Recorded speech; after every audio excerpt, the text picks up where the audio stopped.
This video's for the spoilers for like all thought Resident Evil, because I kind of struggling how many Resident Evil get that spoiled in this video. So, yeah, discretion advised for that.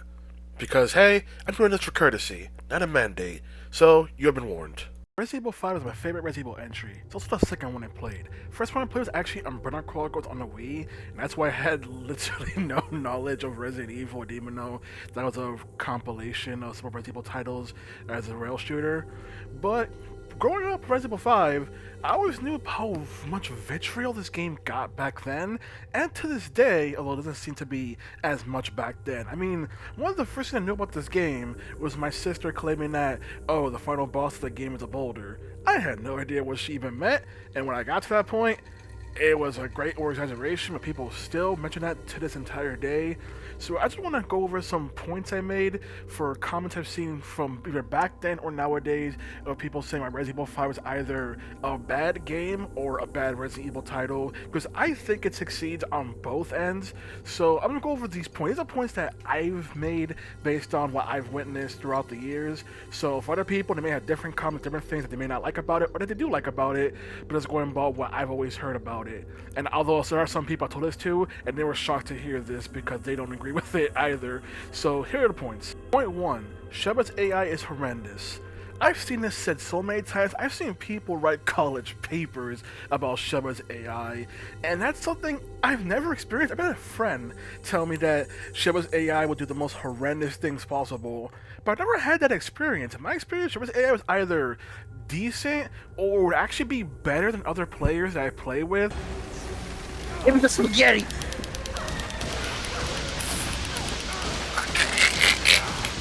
Why'd you say that so earnestly? Hungry. I did not know you could do that. Are you serious? I swear. If you always just kill a Western death with bullets, Yes. I've known that since playthrough 1 with the AI. You're just reconfirming for me that the AI is more competent than actual human beings. Because at least the AI knew how to do freaking melee combos, which most people I've seen generally don't know how to do that or even know about melee finishers.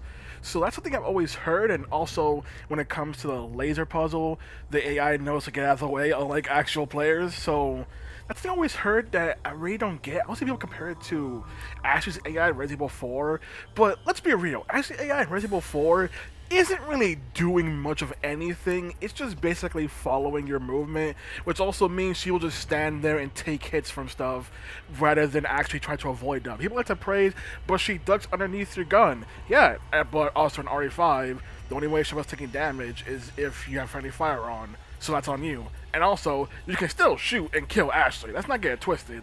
So that's something I don't get as a complaint that people have. Also, with the AI companion, there's no risk of them failing the QTEs. I'm just saying. Point number 2. Resident Evil 5 is an action game. Yes, you could argue Resident Evil lead way more into actions like Resident Evil 3 where they added the dodge button, but Resident Evil 4 especially is an action game. What is this? You're trying to tell me that Resident Evil 4, the one noted for Leon doing spin kicks, roundhouse kicks, and suplexes, freaking being mauled by waves of enemies, somehow is an action game? The one that had you dodge freaking lasers? Really? Like, I don't get that complaint. Also, it's an action game. Okay, what's the problem? There's action horror. Nothing wrong with the hell. There's comedy horror in the world. Why's that a problem? Why's that genre of gameplay being a bad thing? I don't get it. Resident Evil 4 did it to great success. Resident Evil 5 just took the formula and just improved on it. So what's the problem? They're both banger games. Point number 3. Resident Evil 5 gets too ridiculous. Compared to what? Even in Resident Evil 1, you're telling me the giant animals you face wasn't ridiculous? You're telling me Tyrant, especially in RE1 Remake, who can freaking just parry a missile, isn't freaking ridiculous? Oh! Merry Christmas, you filthy animal! What? What? What? Resident Evil 4 has you being chased by a giant moving statue, and do I need to mention the laser hallway again? Like, why is it a bad thing? Why is Resident Evil being over the top a bad thing? I can see it was like gets too far in scale, like let's say like some DBZ level shenanigans, but we haven't gotten to that point, so I don't see really the issue of, oh, RE5's too ridiculous. Point number 4, you can't move and shoot. Great, you can do that in RE1, 2, 3, and 4 called Veronica. Are you gonna suddenly say those games are worse for not having it? Also, the game's built around it. Enemies don't just immediately rush you out of nowhere. They generally pause before taking an attack, just like how you pause before taking an attack in order to aim. So I don't get this issue people have where you can put this towards any of the other entries before it, but people don't want to do that. And also, wouldn't that make it lean more towards action if you had better controls like that? I'm just saying. Point number 5, they killed off Wesker. How is this an issue with Resident Evil 5 in particular? Like, I'm being real, most of the stuff I see people quote with Wesker comes from RE5. RE5 seems to be the one where Wesker became more popular. Code Veronica is the first instance where he started using the superpowers, but people don't even count that one when it comes to that humanitarian aspect, because people talk about Code Veronica to begin with. But I don't get it. Does Resident Evil 3 get flagged for killing off Nemesis? Does RE4 get flagged for killing off Salazar and Sadler? Like, do people really think they killed off this villain who we could have totally used again? Okay, in what regard? Because I don't think y'all actually thought Wesker was coming back after RE1 after getting killed by the Tyrant. So, I don't understand. How does this now apply to other Resident Evil titles? Point number 6. They removed that attaché case from RE4. Okay. So they gave you a more limited inventory space, but also made it so that we could also have quick swap with the D-pad. Okay. How is this a bad thing? Like, last time I checked, people generally complain if a survival horror game gives you too many resources, and RE4 does that in spades because of how big the attaché case can actually get throughout the game. But now that RE5 gives you a more limited inventory, suddenly now that's a bad thing? Now having to actually pay attention to what you have on you and not be a full one-man army with your equipment is now an issue? I don't get it. Like, I thought item management is something people like about survival horror, but when it comes to RE5, apparently not. Point number 7. Resident Evil 5 throws so many enemies at the player and reports about being scary.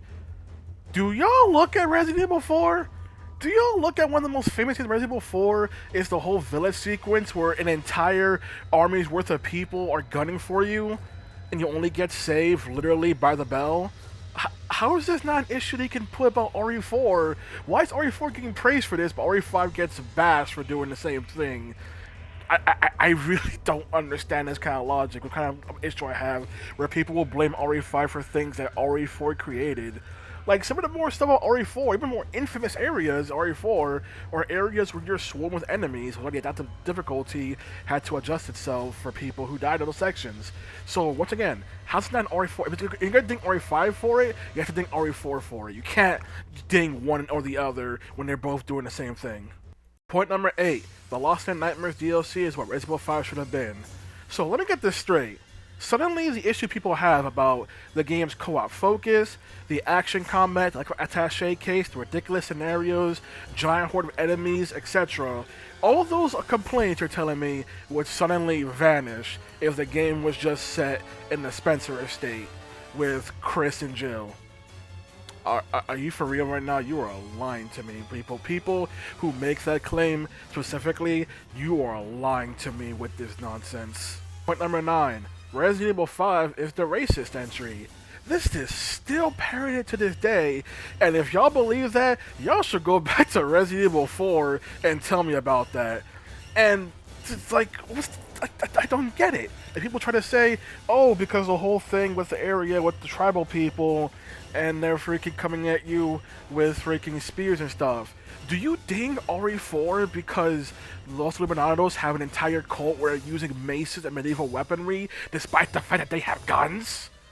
Do you ding the entire castle segment? Do you ding the fact that the enemies don't have the right accent for the locale that they're in? Like, do you ding all that for Resident Evil 4 in terms of having not accurate depiction of location or something? I don't understand. I don't understand. Not even the people who worked on the game, not even the actors who worked on RE5 found that an issue. They just went, go play the game, and we've done this kind of thing in other entries. Why is there an issue now? It's in Africa. It's been in Antarctica. It's been, I think, in Spain. It's been in the Midwest. It wasn't racist then. Why should it be racist now? It's in Africa. Have fun with the game. Play the game. There are Africans in Africa, but there's other people. You see, in the game, actually, I believe you see some Arabics, some Europeans. They're all running around. They're all in trouble, and they're all in the same boat. It would be one thing if, you know, they were shooting people who weren't infected or shooting people who weren't, you know, part of this evil. But these are people that are, you know, they have to defend themselves. They are what they are. Majini, you know, infected individuals that are coming to hack you. You should shoot them. Yes. Always shoot the ones that are coming to hack you. Once you play the game, once fans and media or even skeptics play the game, they'll see that there's a solid story in there that that's not racist at all, and it's about the setting. The setting's in Africa. So. And people generally don't have an answer. And then people saying, "Oh, I feel like RE5 should have just not taken place in Africa. It should have just removed Sheva and Josh." Which I'm just saying, if your solution to the claim of you thinking RE5 is racist is to just remove everything African related from the game, I'm not gonna say what I think you are, but you know what I'm thinking. Point number 10. There is only one puzzle, Resident Evil 5.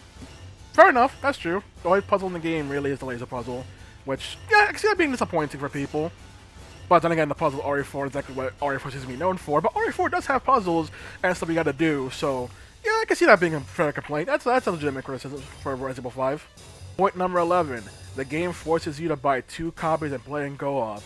The game doesn't force you to do jack all. There's a single player mode, and there's a split screen option, so you don't even need 2 copies of the game. Like, this is like saying Resident Evil 4 basically forces you to shove Ashley into a dumpster because otherwise, RE4 forces me with a handicap because Ashley exists. So you have to put her in a dumpster in order to be able to play by yourself. It's like, no? You can play it every 4 however you want as long as you keep Ashley safe.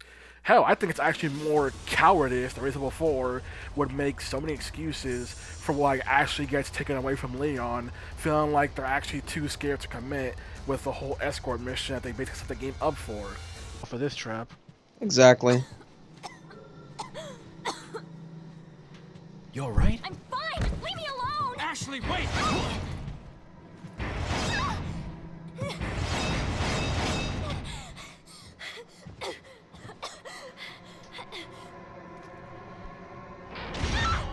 Ashley! What's going on?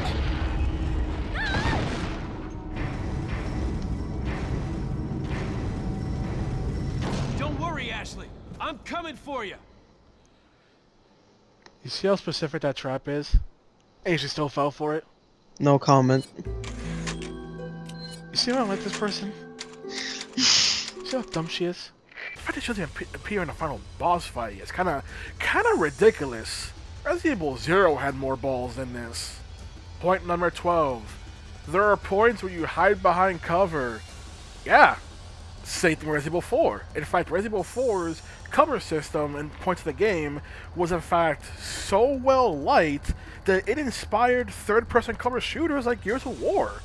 Resident Evil 4 actually became inspirational because of that, and now RE5 is being dinged for using a thing that RE4 created, but people won't bash RE4 for doing that. RE4 has an entire section where you need to freaking run through a battlefield having an ally on a helicopter help you out as you're going through cover to cover, and I don't understand why RE5 is getting blamed for stuff like this when it's just doing what RE4 set up, but just trying to improve what RE4 set up. Like, I don't understand. Be consistent, people. Point number 13. There's nothing to explore or find in Resident Evil 5. What? You can find extra equipment, you can find extra items to sell, you can find the BSAA emblems in order to unlock new costumes. What do you mean there's nothing to find and explore? It's like saying RE4 has nothing to find and explore, but no, there is stuff to find and explore RE4. You can get a rocket launcher, you can get a Magnum, you can get new weapons, like stuff like that, better treasure. You can kill Verdugo and get better treasure in order to get more money. Like, what do you mean there's nothing to find or explore in Resident Evil 5? There's plenty to find and do in that game. Hell, some areas are more exploration-based, like the whole entire thing with the freaking whole entire river with the alligators. What? Oh, there's stuff to do. What do you mean there's no exploration in this game? Nothing to find. It's like other Resident Evil games.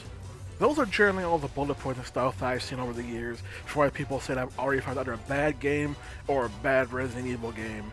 But as I said, some of the issues people have are stuff that the game's trying to improve RE4 or stuff that RE4 did, but suddenly now it's a problem RE5 does it, but in RE4 people praised it to hell and back.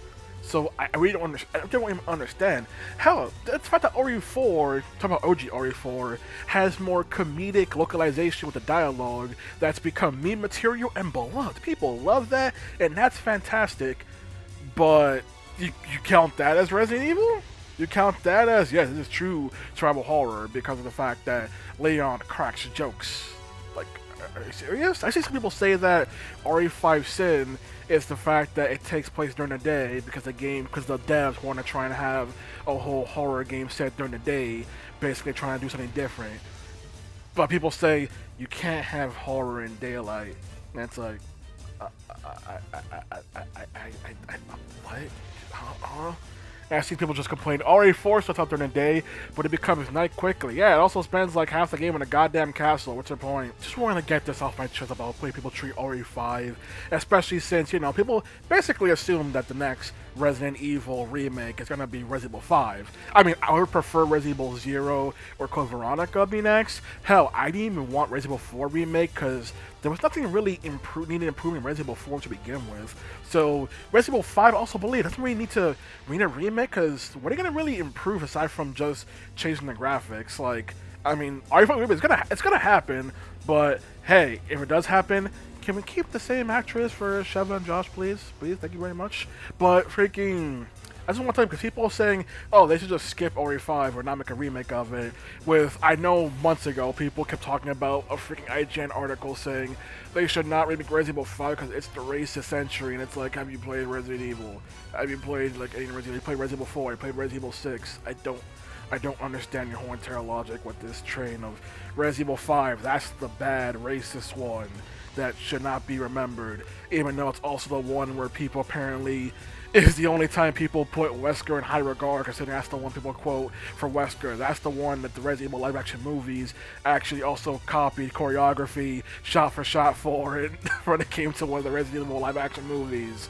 So apparently Resident Evil 5 is allowed to go very far in inspiring people, being talking point, being quoted, but the game, people also want the game doesn't exist at all at the same time.